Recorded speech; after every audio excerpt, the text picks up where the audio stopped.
તે હોય ગુજરાતી નથી અને આ ગુજરાતની આ પરંપરા રહી છે ત્યારે અને ગુજરાતમાં અને એમાં પણ ઐતિહાસિક પાટણ નગરના આંગણે જ્યારે અવસર છે ત્યારે એવી વ્યક્તિને રજૂ કરવા છે મંચસ્થ મહાનુભાવો આ મંચને શોભાવી રહ્યા છે. અનિલ ચાવડા એવું લખે કે વાદળ થઈ હું આવ્યો છું ને તું કહે છે હું ઘેર નથી. વાદળ થઈ હું આવ્યો છું ને તું કહે છે હું ઘેર નથી, પણ આ વખતે જો ના પલળે તો એમાં હવે તારી સહેજાઈ ખેર નથી. આજે મહાનુભાવોની ઉપસ્થિતિ છે, પલળવું ન પડવું આપણા પર નિર્ભર છે.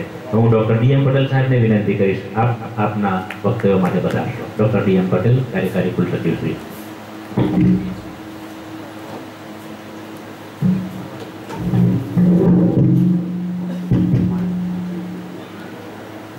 અખિલ ભારતીય હેમચંદ્રાચાર્ય સમારોહના આજના અધ્યક્ષ પ્રોફેસર ડોક્ટર લલિતભાઈ સાહેબ, સદાશિવ દ્રવિડી સાહેબ જે वाराणसी पधारे हैं, वी.एम.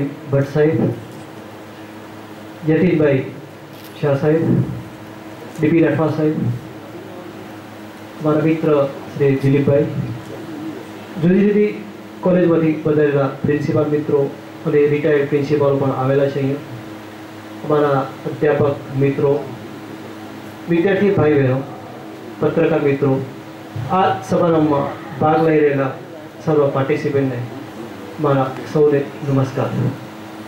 સંસ્કૃત ભાષા આમ તો બહુ પ્રાચીન ભાષા આપણી ભારતની છે અને આપણું ગ્રંથોનું જે ભાથું છે એમાં પડેલું છે. આપણે કોઈ પણ ધાર્મિક વિધિ કે કંઈ પણ કરવું હોય તો એમાં સંગ્રહાયેલું છે. પણ આ ભાષા માટે બહુ જ ઓછા લોકો અભ્યાસ કરતા હોય છે અને 2 વર્ષ પહેલાં 2-3 વર્ષ પહેલાં જ યુનિવર્સિટીમાં પણ સંસ્કૃત વિષય કમ્પલસરી વિષય કાઢી નાખવામાં આવેલો. એ સમયે અમારા મિત્ર દિલીપભાઈ પટેલે જહેમત ઉઠાવી કે નહીં, કમ્પલસરી તો રહેવો જ જોઈએ અભ્યાસમાં, તો જ લોકોને જ્ઞાન આવે, ને કહો આ ભાષા લુપ્ત થઈ જશે એવી એમને સંઘર્ષ ઉઠાવી અને એ ભાષા અત્યારે હાલ કહો FIBAમાં વિદ્યાર્થીઓ ભણી શક્યા ના હોત ને તે એ એમના સિરે જાય છે. આમ તો સંસ્કૃતમાં હું બહુ ઓછું જાણું, કારણ કે એટલા માટે કે સંસ્કૃત હું બહુ ઓછું ભણ્યો છું. આમ તો 2 વર્ષ 8 અને 9 ધોરણમાં એક વિષય આવતો અને એક સામાન્ય જ ભણવાનું આવતું એ વખતે, અને આપણે શ્લોકો 2 યાદ રાખવા, 2 કાવ્ય યાદ રાખવા એટલે આપણે પાસ થઈ જઈએ. એટલે એ આશયથી આપણે હું એ ભણ્યો છું. પણ આજ સમારંભમાં 2-3 દિવસ જે સમારંભમાં બધા પાર્ટિસિપેટ ભાગ લઈ રહ્યા છો તેમને ખૂબ ખૂબ શુભેચ્છાઓ. અને સારી રીતે આયોજન થયેલું છે આ, અને એમાં અધ્યાપક મિત્રો ઈશાલીબેન, સનતભાઈ સાહેબ એ બધાએ સારી જહેમત ઉઠાવી છે અને પ્રોગ્રામનું આયોજન કર્યું છે. અને સંસ્કૃત વિષય અમારા નેકની ટીમે પણ એને લીધી કે ધ્યાનમાં લીધું કે નહીં, સંસ્કૃત ડિપાર્ટમેન્ટ એક ટેકનોલોજીનો ઉપયોગ કરે છે. એની અંદર બધી ટેકનોલોજી કે બધા વિડીયો, બધા લેબ સાહેબ તો પેન ડ્રાઈવ અને હાર્ડ ડિસ્ક લઈને જ ફરે કે એમાં બધા વિડીયો હોય ને લેક્ચર હોય ને એવું બધું પણ રાખે. એટલે નેક ટીમ પણ પ્રભાવિત થઈ ગઈ કે ના સંસ્કૃત છે પણ આટલું બધું ટેકનોલોજીનો પણ ઉપયોગ કરે છે, ના સરસ છે. એટલે એવો પણ મને એનો પણ એક ફાળો છે. અને યુનિવર્સિટીને એ ગ્રેડ મળે 3.02 CGPA ગ્રેડ મળે છે. એટલે કે વિદ્યાર્થી મિત્ર પણ સારું, અમારા યુનિવર્સિટી માટે પણ સારું. એના સંદર્ભમાં રાજ્ય સરકારે પણ અત્યારે ગ્રાન્ટ રિલીઝ કરી અને એ વિદ્યાર્થી મિત્રોને ફેસિલિટી માટે જ ગ્રાન્ટ રિલીઝ કરી છે. વિદ્યાર્થી મિત્ર માર્કશીટમાં પણ પોતાનો ગ્રેડ લખાવે. ગુજરાતની યુનિવર્સિટી જે છે એમાં સૌથી વધારે આપણી પાસે ઉત્તર ગુજરાત હેમચંદ્રાચાર્ય ઉત્તર ગુજરાત યુનિવર્સિટીમાં એ ગ્રેડ છે. એક ગુજરાતમાં ગૌરવવંત કહેવાય છે આપણા માટે. અને આ પ્રસંગે વધુ ન બોલતો હું તમારા વ્યક્તિને વિરામ આપું છું. અસ્તુ. જય હિન્દ, જય ભારત.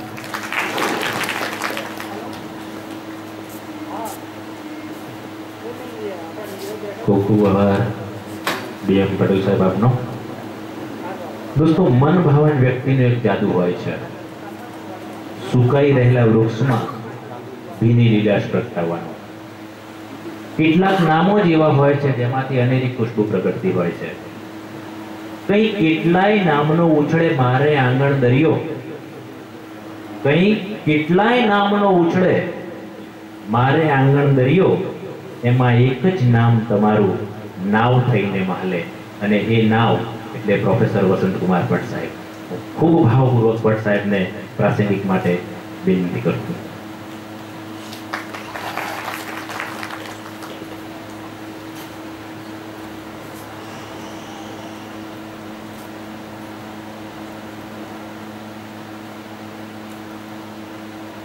સરસ્વતી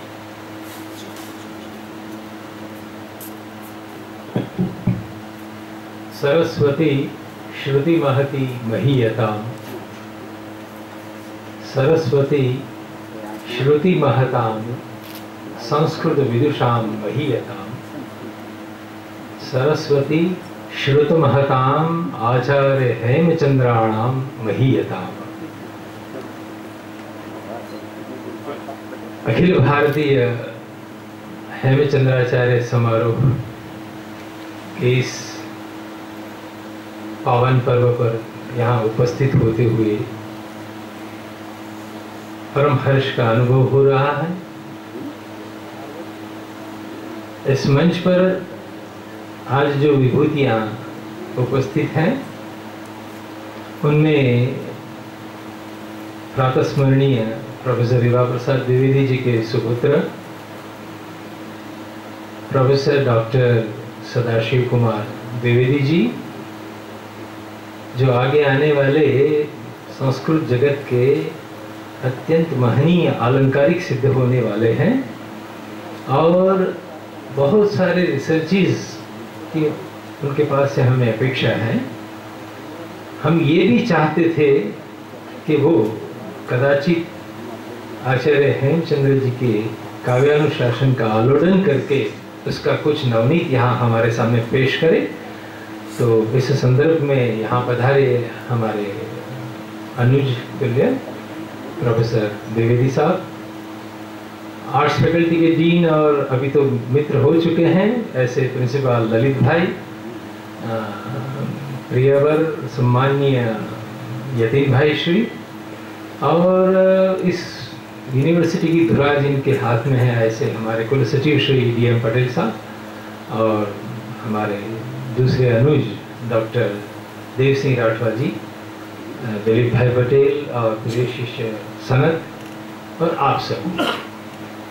मैं मेरी बात कहाँ से शुरू करूँ ये सोच रहा हूँ, क्योंकि यतीन भाई ने दो तीन बहुत महत्वपूर्ण बातें कह दी, तो उस बातों का कुछ संस्कार परिष्कार भी मुझे पहले कर देना चाहिए, बाद में मेरी बात प्रस्तुत करना चाहूँगा।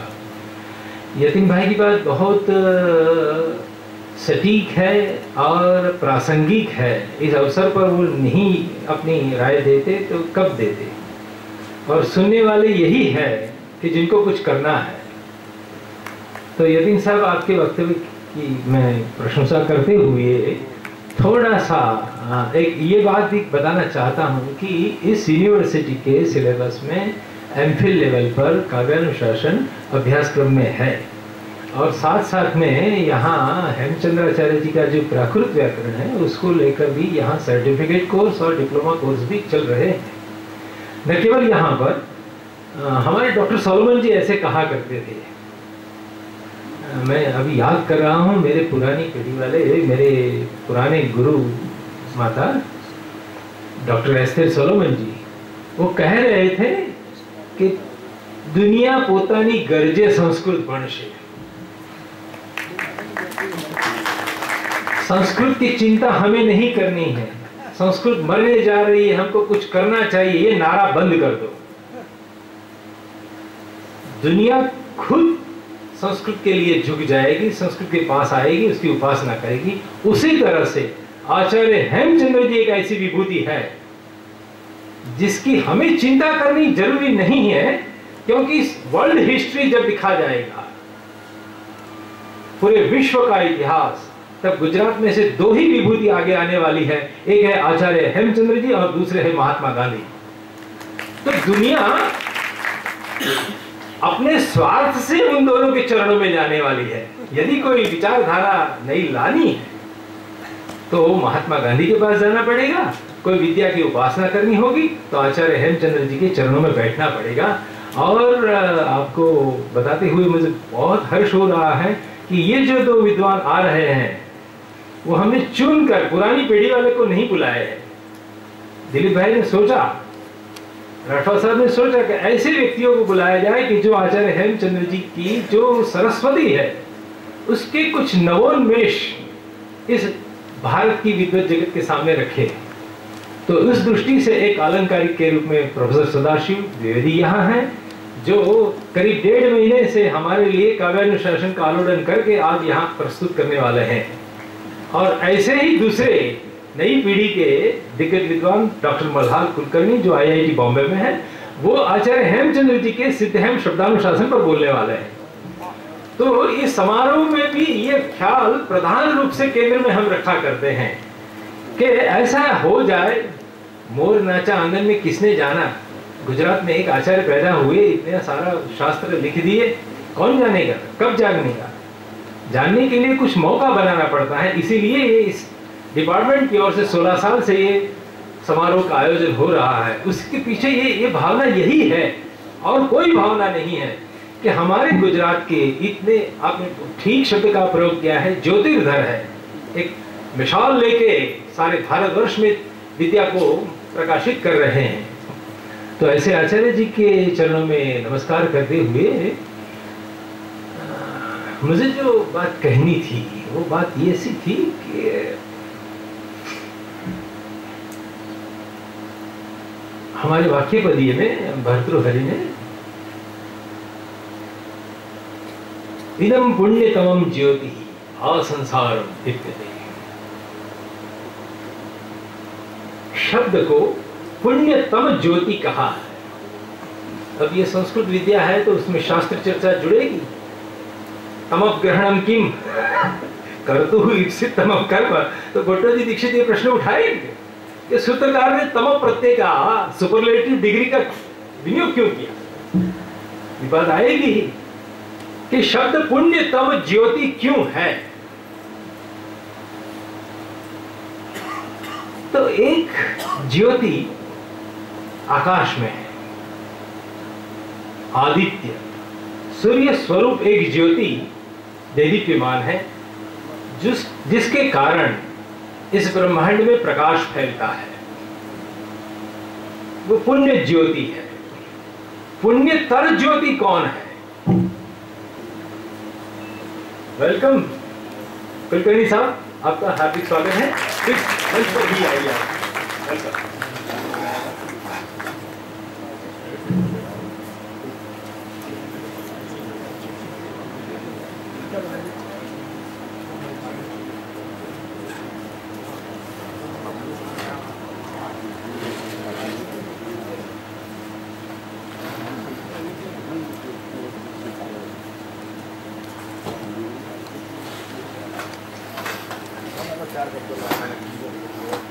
कुलकर्णी साहब, आप जब इस सभाखंड में प्रवेश हो रहे थे तो मैंने आचार्य भर्तृहरि का स्मरण किया था। ठीक समय पर आप उपस्थित हो गए। इदम पुण्यतमम ज्योति ही वाली बात मैं कह रहा था कि एक आकाश में जो सूर्य है वो प्रथम ज्योति है, पुण्य ज्योति है, जिसके कारण ब्रह्मांड में प्रकाश फैलता है। जो पुण्यतर ज्योति है वो आप सबके और मेरे अंतःकरण में विराजमान चैतन्य जीवात्मा है। बाहर का सूर्य है, लेकिन यदि मेरे शरीर में प्राण नहीं रहेंगे, चैतन्य नहीं रहेगा, तो ये संसार मेरे लिए नहीं है। इसीलिए वो पुण्यतर ज्योति है।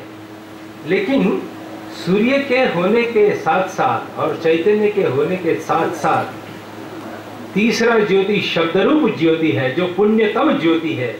यदि वो हम दोनों के बीच में, वक्ता श्रोता के बीच में शब्दरूप ज्योति नहीं रहेगा तो भी पूरा अंधेरा है। पूरी मानव सृष्टि पशु सृष्टि में परिवर्तित हो जाएगी। इसलिए आचार्य हेमचंद्र जी ने जो व्याकरण बनाया है, सिद्धहेम शब्दानुशासन, वो एक ऐसी महत्वपूर्ण ज्योति की बात है कि जिसके आधार पर 11वीं-12वीं शताब्दी में सिद्धराज जयसिंह ने उस ग्रंथ को हाथी पर बिठाया और ग्रंथ की एक शोभा यात्रा यहाँ इस नगर में निकली थी और पूरे विश्व में ये बात फैली कि सही ज्योति यही है। अनेक राजा आते हैं और विस्मृत हो जाते हैं, लेकिन जो शब्दरूप ज्योति होता है, जो व्याकरण शास्त्र होता है, वही हम सब के लिए पुण्यतम ज्योति सिद्ध होता है। तो इस पुण्यतम ज्योति की आराधना करने के लिए आप सबका मैं अभिवादन करता हूँ। आप सबको मैं नमस्कार करके मेरी वाणी को विराम देता हूँ, क्योंकि बहुत बड़े व्याख्यान हमें सुनने हैं। नमस्कार। बहुत बहुत शुक्रिया सर। मैं डॉक्टर दिलीप भाई पटेल साहब से विनती करूँगा। પહેલી માધ્યમના કરવામાં આવી એ વખતે સુધીરના પૂર્વ પ્રમુખ કન્નાજીએ જાહેર કર્યું છે કે હેમચંદ્રાજીના સિદ્ધેમ સત્તાનું શાસનને હાથી પર મૂકી અને શોભાયાત્રા પાટણમાં કાઢવાના છે। આવો આપણે સાથે એમના મળીએ તાજેતરમાં। ડૉક્ટર દિલીપભાઈ પટેલ સાહેબ ડૉક્ટર મલ્હાર કુલકર્ણી સાહેબનો આપણને પરિચય પણ કરાવશે અને આપણે સન્માન પણ। अब मैं जिनका परिचय करवाने जा रहा हूँ, प्रोफेसर मल्हार कुलकर्णी जी, जो बॉम्बे आईआईटी से आते हैं। हमारा एक ख्याल होता है कि आईआईटी में तो इंजीनियर ही पैदा होते हैं, लेकिन संस्कृत विभाग का होना आईआईटी में सबको चौंका देने वाली बात जो लोग नहीं जानते उनके लिए होगी। और ये आईआईटी बॉम्बे जो काम कर रही है नेचुरल लैंग्वेज प्रोसेस पर, इसमें कुलकर्णी साहब का बड़ा योगदान है। वो आईआईटी बॉम्बे संस्कृत विभाग के अध्यक्ष है। पाणिनीय संस्कृत व्याकरण शास्त्र के नवोदित वैयाकरण पुरंदर हैं। उन्होंने विश्व स्तरीय प्रोफेसर एस.डी. जोशी एवं श्रीमती सरोजा भाटे मैडम जी के सानिध्य में पाणिनीय व्याकरण का आमूलचूल अध्ययन किया है। पुण्यतम नगरी तो प्राचीन काल से विद्या नगरी है, जहाँ भंडारकर ओरिएंटल रिसर्च इंस्टीट्यूट आई हुई है। अतः स्वाभाविकता से ही वही संस्कृत विद्वान पांडुलिपियों के पाठोद्धारण के लिए जुड़े हैं। इन संदर्भ में डॉक्टर मल्हार कुलकर्णी जी वामन और जयादित्य की काशिका वृत्ति के पाठोद्धार के कार्य में लगे हुए हैं। पूरे भारतवर्ष में काशिका की पांडुलिपियों एकत्र करके उनका ये मंतव्य है कि काशिका यदि पाणिनीय अष्टाध्यायी की प्रथम उपलब्ध होने वाली टीका है, तो उनके उदाहरणों का यदि सही पाठ निधान हो जाए तो पाणिनि के सूत्रों के यथार्थ दर्शन में बड़ी सहायता मिल सकती है। पाटन की पांडुलिपियों से भी प्राचीन नगरी में ऐसे सारस्वत का हम तहदिल से स्वागत करते हैं। डॉक्टर कुलकर्णी जी वर्तमान में आईआईटी मुंबई में आधुनिक पद्धति से शोध कार्य कर रहे हैं और करवा रहे हैं। उनके इन्हीं के तैयार किए कुछ छात्र डॉक्टर दीपेश कटारिया आज सोमनाथ संस्कृत यूनिवर्सिटी में भी है। एक विशेष जो काम वो कर रहे हैं डेक्कन कॉलेज की डिक्शनरी प्रोजेक्ट में, वो encyclopedia dictionary of Sanskrit language on historical principles. आपको जानकर ये बड़ा आश्चर्य होगा कि इनके 33 वॉल्यूम अभी तक बाहर आए हुए हैं और इनमें सिर्फ अशब्द पर ही काम हुआ है। आप समझ सकते हैं, आपको हैरानी होगी कि अभी कितने और बाकी वॉल्यूम आएंगे जब ये काम पूरा होगा। और इनके तज्ञ समिति के ये अध्यक्ष है जो आज के हमारे मल्हार साहब हैं, इसलिए आप इनकी विद्वत्ता के बारे में जान सकते हैं। डॉक्टर मल्हार कुलकर्णी साहब को यहाँ तक लाने में डॉक्टर वसंत भाई भट्ट साहब ने बड़ी जहमत उठाई है, हम इनके भी विशेष आभारी हैं। आईआईटी बॉम्बे जो नेचुरल लैंग्वेज प्रोसेस, जो भारतीय भाषाओं में अनुवाद का काम चल रहा है बॉम्बे, आईआईटी बॉम्बे और आईआईटी बेंगलोर के तरफ, इनमें इनका खास विशेष योगदान है। इनका आना हमारे लिए इसलिए महत्वपूर्ण है कि संस्कृत का कैसा उपयोग हो सकता है, आधुनिक समय में भी संस्कृत कितनी प्रस्तुत है वो फलित होगा। और ये यहाँ 3 दिन रुकेंगे और सिद्धहेम शब्दानुशासन पे अपना लंबा भाषण भी वो देंगे। तो ऐसे सारस्वत का हम सम्मान करने के लिए हमारे भाषा विज्ञान अहमदाबाद के प्रोफेसर और हमारे आदरणीय डॉक्टर कमलेश भाई चौकसी साहब से मैं सादा निवेदन करूंगा कि वो आए और कुलकर्णी साहब को वो सम्मानित करें। कुलकर्णी साहब को एयरपोर्ट से यहाँ लाने में भी चौकसी साहब ने सहयोग किया है।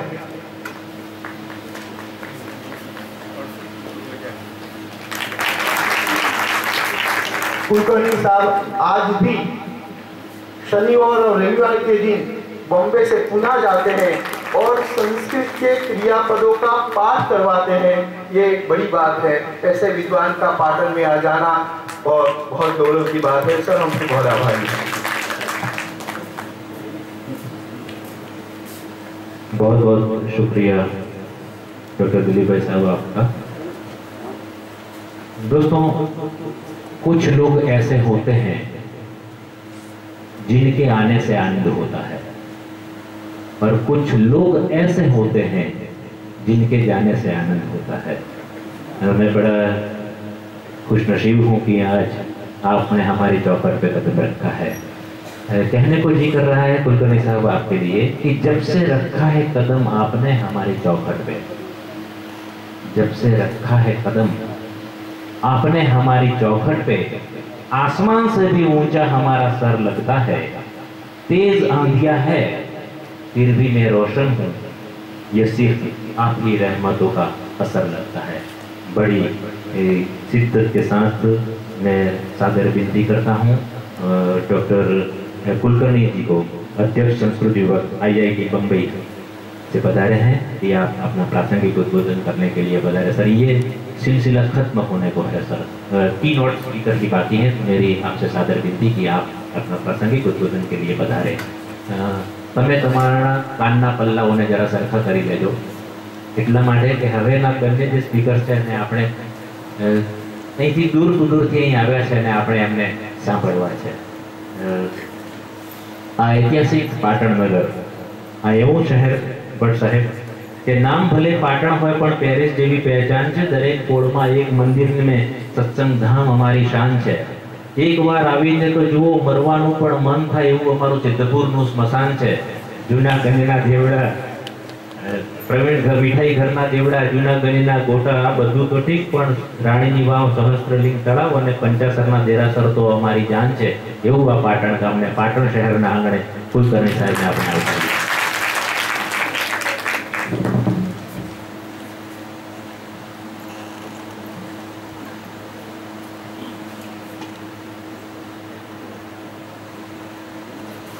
સૌથી પહેલા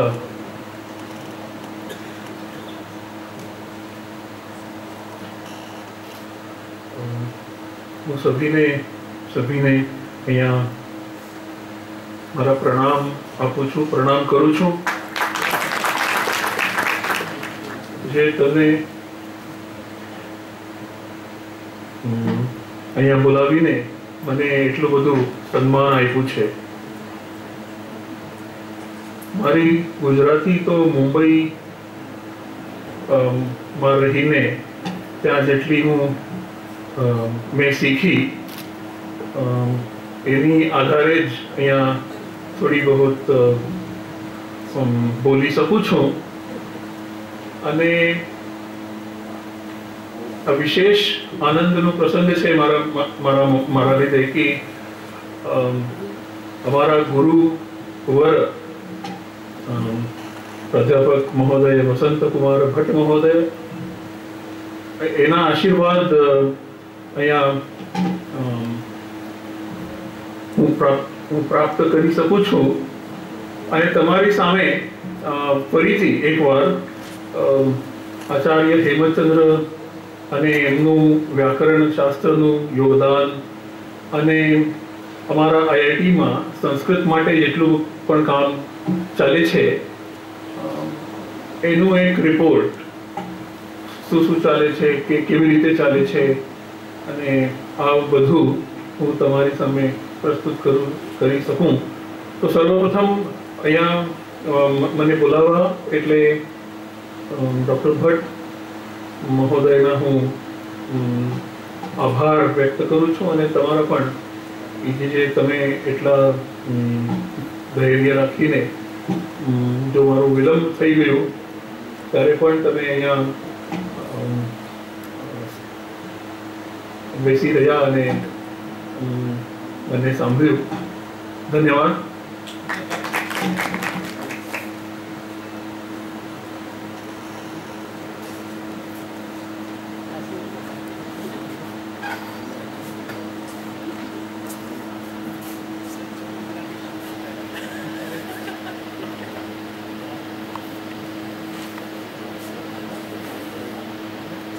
ખૂબ ખૂબ આભાર ડૉક્ટર કુલકર્ણી સાહેબ આપનો। दोस्तों, ये 21वीं सदी में हम जी रहे हैं,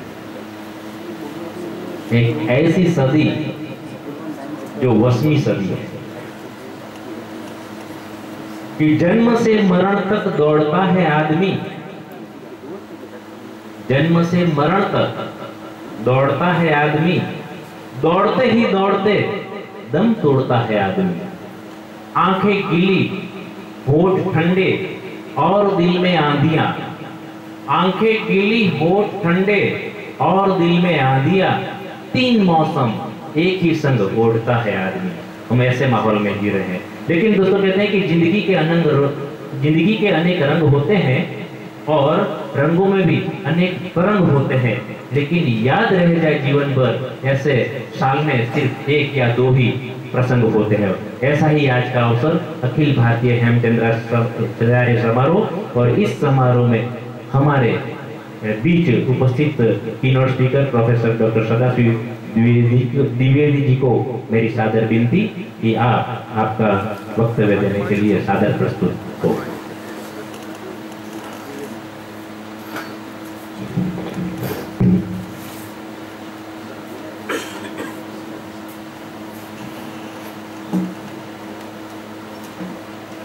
गंगा तरंग रमणीय जटाकलापम गौरी निरंतर विभूषित वाम भागम नारायण प्रियमनंग मदापहारम वाराणसी पुरपतिम भज विश्वनाथम वाचा मगोचरमनेक गुणस्वरूपम वागीश विष्णुसुर सेवित पादपीठम वामेन विग्रहवनेन कलत्रवंतम वाराणसी पुरपतिम भज विश्वनाथम आशां विहाय परिहृत्य परस्य निंदां पापे रतिंतु सुनिवार्य मनस्समाधौ आधाय हृत्कमल मध्य गतं परेशं वाराणसी पुरपतिं भज विश्वनाथम्।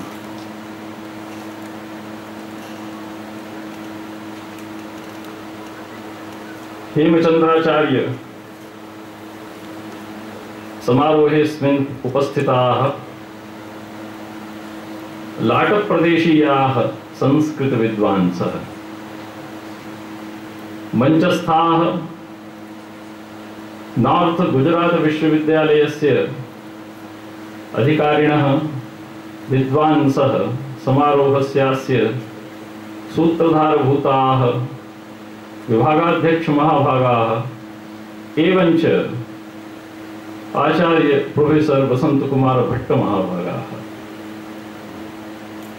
अनेके ज्ञानविद्धाः वनोविद्धाः सभायामस्यां विराजन्ते, तेषां समेषामेव चरणकमलेषु सर्वप्रथममहं स्वकीयां प्रणामाञ्जलिं विनिवेदयामि। एतत् खलु तीर्थं वर्तते। महाकविना कालिदासेन उच्यते यदध्यासितमर्हद्भिः तद्धि तीर्थं प्रचक्षते। अत्र क्षेत्रेऽस्मिन् भगवत्याः सरस्वत्याः महती कृपा प्रत्यक्षं सन्दृश्यते।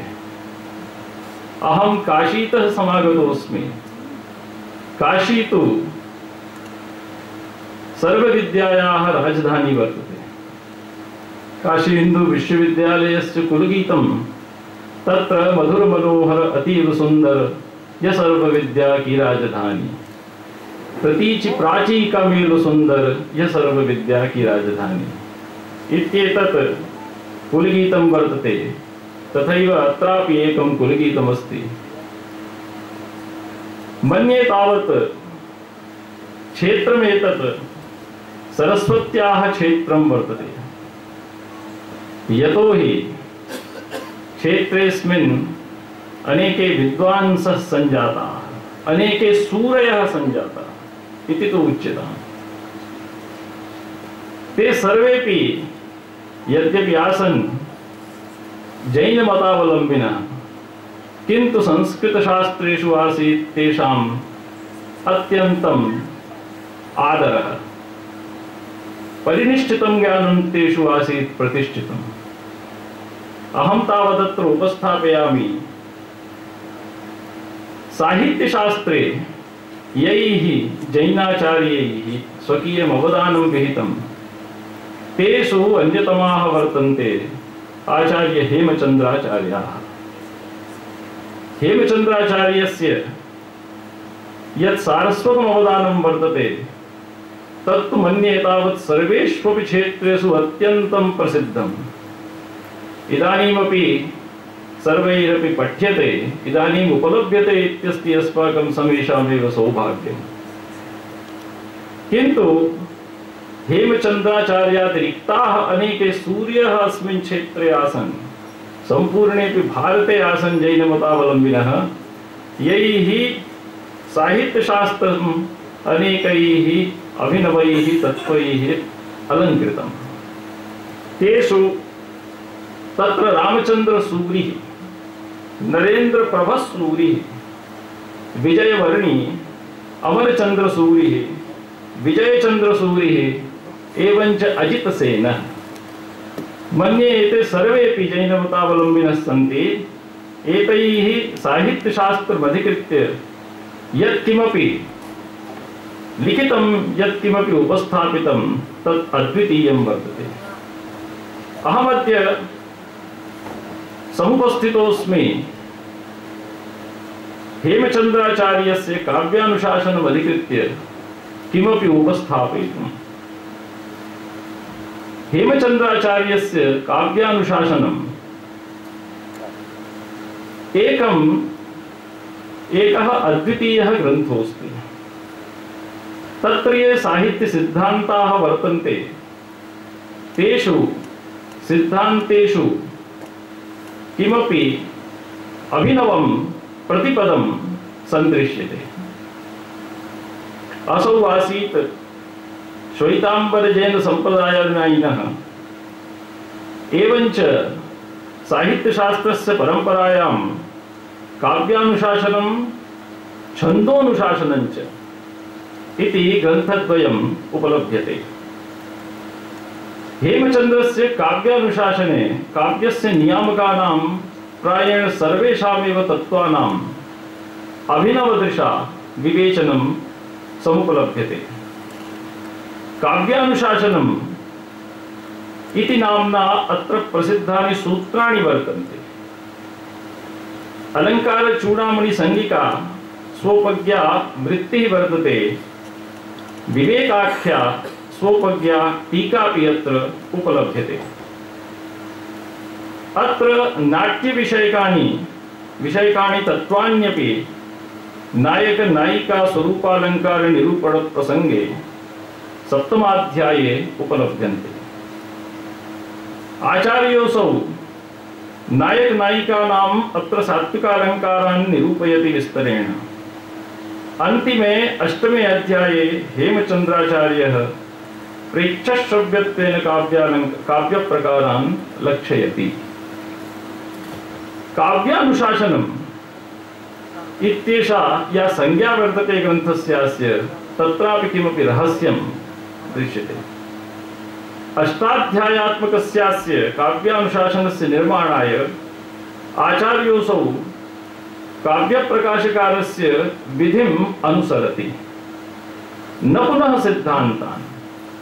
काव्यप्रकाशकारः पूर्ववर्ती, हेमचन्द्राचार्यश्च परवर्ती। काव्यानुशासने सप्तमः अष्टमश्चेति द्वयोरप्यध्याययोः काव्यप्रकाशात् अतिरिक्ताः नाट्यशास्त्रविषयकाः सिद्धान्ताः विवेचिताः सन्ति। एते सिद्धान्ताः काव्यप्रकाशे नोपलभ्यन्ते।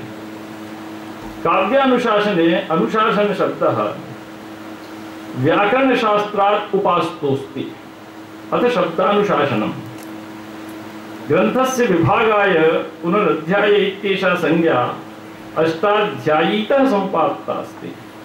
अतएव संज्ञाविषयेऽपि व्याकरणस्य कश्चन महान् प्रभावः अत्र सन्दृश्यते।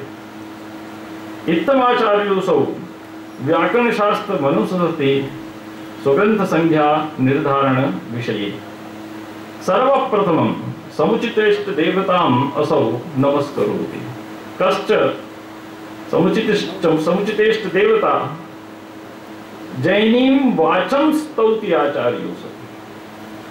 अकृत्रिमस्वादुपदां परमार्थाभिधायिनीं सर्वभाषापरिणतां जैनीं वाचम् उपास्महे।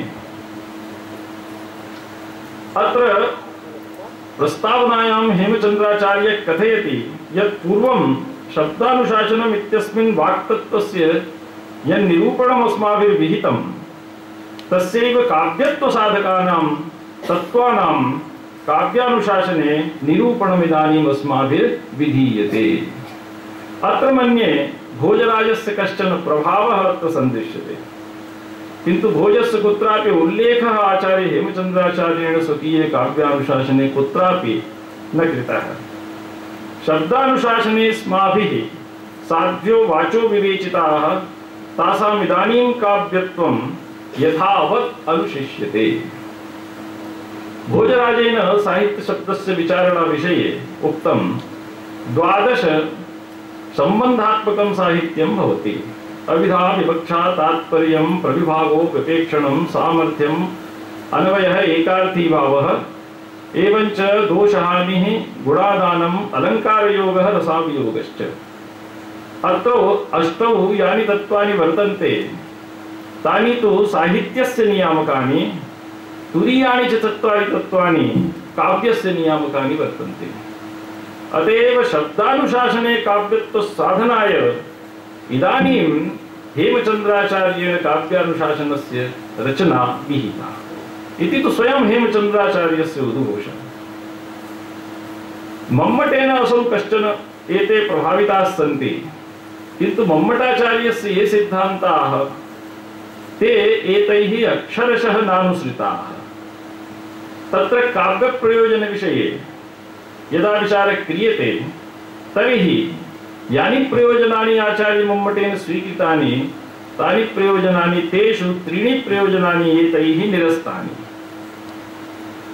असौ कथयति आचार्यः काव्यम् आनन्दाय यशसे कान्तातुल्यतयोपदेशाय च न पुनः धनस्य कृते यशसः लाभाय एवञ्च व्यवहारस्य ज्ञानाय। एतानि 3 प्रयोजनानि अनैकान्तिकानि वर्तन्ते। अन्यान्यपि साधनानि एतेषां सम्प्राप्तये लोके विद्यन्ते तानि च प्रसिद्धानि। अतएव एतेषां काव्यमात्रैकसिद्धिर्न भवति। एतानि काव्यमात्रैकलभ्यानि न। अतएव अनेकान्तिकत्वात् एतानि 3 एभिः परित्यक्तानि। तो किमस्ति प्रयोजनं साहित्यस्य, किमस्ति प्रयोजनं काव्यनिर्माणस्य इत्यस्मिन् विषये आचार्योऽसौ विस्तरेण विचारयति विवेकाख्यायां स्वकीयायां टीकायां। तत्र यः उद्घोषः स चासौ उद्घोषः अत्यन्तं प्रधानभूतः। कथयति न हि काव्यात् धनं भवत्येव अनेकान्तिकम् इत्यर्थः। तत्र टीकायां कथयति एकः श्लोक एकं पद्यं तत्र उपलभ्यते। विद्यार्थी भी यहाँ हैं, उनके लाभ के लिए ये श्लोक आप अवश्य ही याद रखें। उपशम फलात् विद्या बीजात् फलम धनमिच्छतः भवति विफलो यद्यायासस्तदत्र किमद्भुतम् न नियत फलाः कर्तुर्भावाः फलान्तरमीशते जनयति खलु व्रीहेर्बीजं न जातु यवांकुरम्। विद्या का मुख्य उद्देश्य है उपशम। उपशम के आप अर्थ ले सकते हैं अज्ञान का उपशम या अज्ञान के उपशम से निश्रेयस की प्राप्ति। यही हमारे यहाँ विद्या का सर्वोच्च उद्देश्य माना गया। तो उपशम फलात् विद्या बीजात्, यदि उससे आप धन की प्राप्ति की इच्छा रखते हैं, आचार्य मम्मट पे बहुत बड़ा आक्षेप है। अर्थकृते व्यवहार विदेश वेत रक्षते। तो यदि आप फल की इच्छा से धनोपार्जन करते हैं तो ये आपका वस्तुतः सही उद्देश्य नहीं होगा। उपशम ही है विद्या का सर्वोच्च फल। और यदि कोई व्यक्ति धन की इच्छा से विद्योपार्जन करता है और विफल होता है तो इसमें कोई आश्चर्य की बात नहीं है। क्यों? क्योंकि ईश्वर ने प्रत्येक वस्तु को नियत फल वाला बना दिया है, हम उसके फल को परिवर्तित नहीं कर सकते। तो विद्या का फल है उपशम, ये निर्धारित है। क्योंकि यदि आप धान के अंकुर से, व्रीहि के अंकुर से जौ पैदा करना चाहें तो वो संभव नहीं है। तो छात्राणां कृते एष महान उपदेशः वर्तते। अतएव एतानि त्रीणि प्रयोजनानि यानि च काव्यप्रकाशकारेण स्वीकृतानि तानि चु हेमचंद्राचार्येण निरस्तानि। किन्तु साहित्यशास्त्रस्य कश्चन विकासः सन्दृश्यते। इदानीमपि प्रयोजन विषये नवीनाः विचाराः विद्वांसः उपस्थापयन्ति। मया यत्किमपि अधीतं, यत्किमपि मया इदानीम् उपस्थाप्यते तस्य सर्वस्य हेतुभूताः सन्ति अस्माकं प्रतिचरणाः। तेषामेव संकल्पेन मया संस्कृतम् अधीतं। तो तेषाम् एकः ग्रन्थः वर्तते, आचार्य जोशी महाभागाः तत्र सन्ति। एभिः काव्यालङ्कारकारिकाम् अधिकृत्य शोधकार्यं कृतम्। एते क्षेत्रेऽस्मिन् अत्यन्तं प्रतिष्ठिताः विद्वांसः सन्ति। तत्र प्रतिचरणैः उच्यते यत् काव्यस्य निर्माणविषये किमपि प्रयोजनं न भवति। कथयन्ति प्रतिचरणाः, प्रयोजनं कवेः काव्ये नापि किंचन दृश्यते, चुंकृतौ कलविंकस्य यथा प्राभातिके क्षणे। सूर्य को देखते ही चिड़िया चहचहाने लगती है, क्या उसके पीछे कोई प्रयोजन है, कोई उद्देश्य है? किसी लाभ की प्राप्ति के लिए वो करती है? वो किसी भी लाभ की प्राप्ति के लिए नहीं करती, वो उसका स्वभाव है। तो कवि की प्रतिभा में जब ज्ञान परिनिष्ठित हो जाता है तो स्वतः कविता परिस्फुरित हो जाती है। कभी किसी प्रयोजन या किसी लाभ के उद्देश्य से उसको नहीं करता। तो साहित्य शास्त्र को पंचमी साहित्य विद्या इति तु राजशेखरेण उक्तम, किंतु साहित्य शास्त्रम सर्वशास्त्राणां सारभूतं शास्त्रं वर्तते। मुखम व्याकरणं स्मृतम्। आचार्य कुलकर्णी महाभागाः अत्र विद्यन्ते, व्याकरणशास्त्रज्ञाः आचार्य वसंत भट्ट महाभागाः अत्र विद्यन्ते।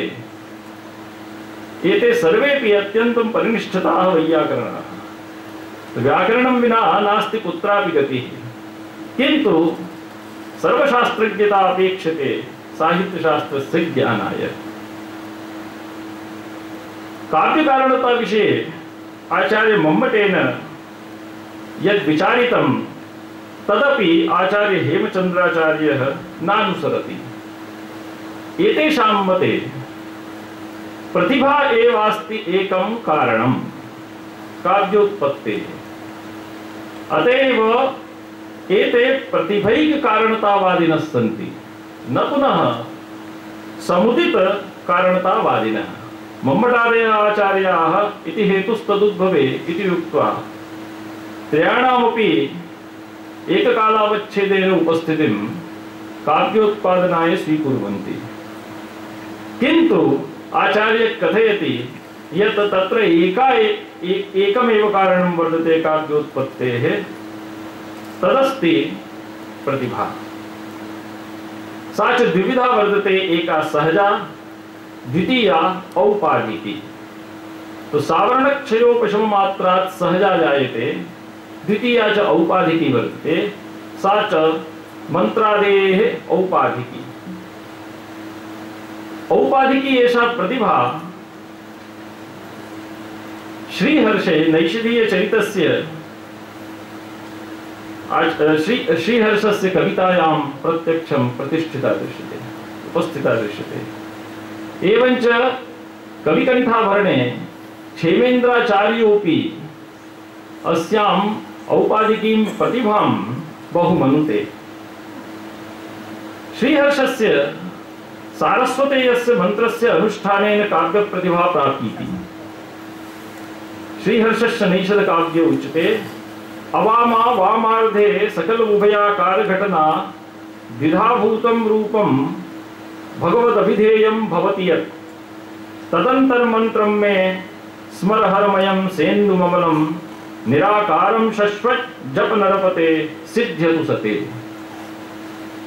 एष सरस्वती मंत्र रूपेण, एतत् पद्यं सरस्वती मंत्र रूपेण 14 सर्गे नैषधीय चरितस्य 14 सर्गे प्रतिष्ठितम्। तथैव क्षेमेन्द्राचार्येणापि कविकण्ठाभरणे आदौ एव उच्यते एतां नमः सरस्वत्यै यः क्रियामात्रिकां जपेत् क्षेममेन्द्रं स लभते भव्यो विनव वाग्भवम्। श्वेतां सरस्वतीं मूर्ध्नि चंद्रमंडलमध्यगाम् अक्षराभरणां ध्यायेत् वाङ्मयामृतवर्षिणी। तो परवर्ती या परंपरायां औपाधिकी प्रतिभा एतेषु अत्यन्तम् आचार्येषु अत्यन्तम् उपस्थिता। व्युत्पत्त्यभ्यासायां सैषा प्रतिभा संस्कार्या। व्युत्पत्ति विषये आचार्येण बहु विचारितमस्ति। लोकशास्त्र काव्येषु निपुणता व्युत्पत्ति, कविशिक्षया पुनः पुनः प्रवृत्ति अभ्यासो। अभ्यासो ही कर्मसु कौशलम आवहति। योग कर्मसु कौशलम नहीं सकिन्निपतित मात्रेण ओदबिन्दुरपि ग्रामणी निम्नताम आददाति इति शिक्षयेत् युक्तम्। बहुत बढ़िया दृष्टांत दिया विद्यार्थियों के लिए। पानी की धार आप थोड़ी देर के लिए पत्थर पर गिराए तो पत्थर पर निशान नहीं बनता, लेकिन यदि वो पानी की धार निरंतर गिरती रहे, धार गिरे या बूंद गिरे निरंतर गिरती रहे, तो पत्थर पर भी निशान बन जाता है। इस अभ्यास के लिए यह दृष्टांत आचार्य ने प्रस्तुत किया। नहीं सकिन निपतित मात्रेण ओदबिन्दुरपि ग्रामणी निम्नताम आददाति इति शिक्षयेत् युक्तम्। इसलिए निरंतर करते रहने से, अभ्यास निरंतर करते रहने से हमें प्रतिभा प्राप्त हो सकती है और उसी प्रतिभा से हम काव्य निर्माण में समर्थ हो सकते हैं। इससे सिद्ध होता है कि आचार्य हेमचंद्राचार्य प्रतिभैक कारणतावादी हैं, समुदित कारणतावादी नहीं।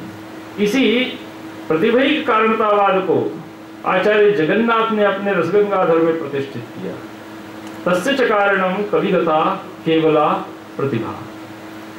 तो सहजा प्रतिभा या अदृष्टजन्या प्रतिभा भिन्ना भवति, एवं च अभ्यासजन्या प्रतिभा च भिन्ना भवति। द्विविधा प्रतिभा आचार्य जगन्नाथेन रसगंगाधरे स्वीकृता। व्युत्पत्त्यभ्यासजन्या प्रतिभा भिन्ना एवं च अदृष्टजन्या प्रतिभा भिन्ना। तो प्रतिभैक कारणतावादी आचार्य जगन्नाथो भी वर्तते। तो मन्ये अहुमेव अनुसत्य एवं च आचार्य राजशेखरोपि एवं स्वीकरोति इत्येषा परंपरा तत्र समुपलभ्यते। आचार्य राजशेखरः मन्ये पूर्ववर्ती वर्तते। हेमचंद्रात् पूर्वं काव्यमीमांसा एभिः विरचिता। काव्यलिक्षण विषये यदि विचारः विधीयते तर्हि आचार्य हेमचंद्राचार्येण नवीनं काव्यलक्षणम् उपस्थापितम्। प्रतिभाति यत् काव्यलक्षणं तददोषौ शब्दार्थौ सगुणावलनं कृते आचार्य मम्मटेन उपस्थापितं तदेव काव्यलक्षणमत्रास्ति, किन्तु अत्र किमपि नवीनता वर्तते। हेमचंद्राचार्य कथयति यदोषौ सगुणौ सालंकारौ च शब्दार्थौ काव्यम्, किन्तु हेमचंद्राचार्य कथयति निरलंकारयोरपि शब्दार्थयोः क्वचित् काव्यत्वख्यापनार्थः।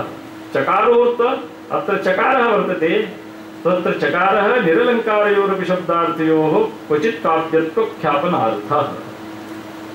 तो निरलंकारतामपि स्वीकरोति असौ काव्यस्य। आचार्य मम्मटेन किमुक्तं स्फुटालंकार विरहेपि न काव्यत्व हानि। तो स्फुटालंकार विरहता यदि वर्तते तर्हि स्फुटालंकार विरहता यदि वर्तते तर्हि कश्चन अलंकार स्फुटोपि स्यात्।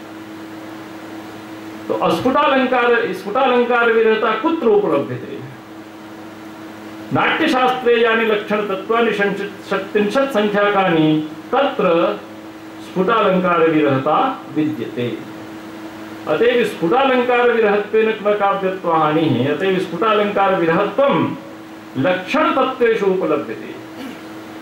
एतान्येव लक्षण तत्वानि परवर्तिनाम अलंकारिकरणं कृते आधारभूतानि सन्ति अलंकार निर्माणाय। उपमादयः ये अलंकाराः विकसिताः यतो हि भरते चत्वारः एव अलंकाराः वर्तन्ते उपमा रूप दीपक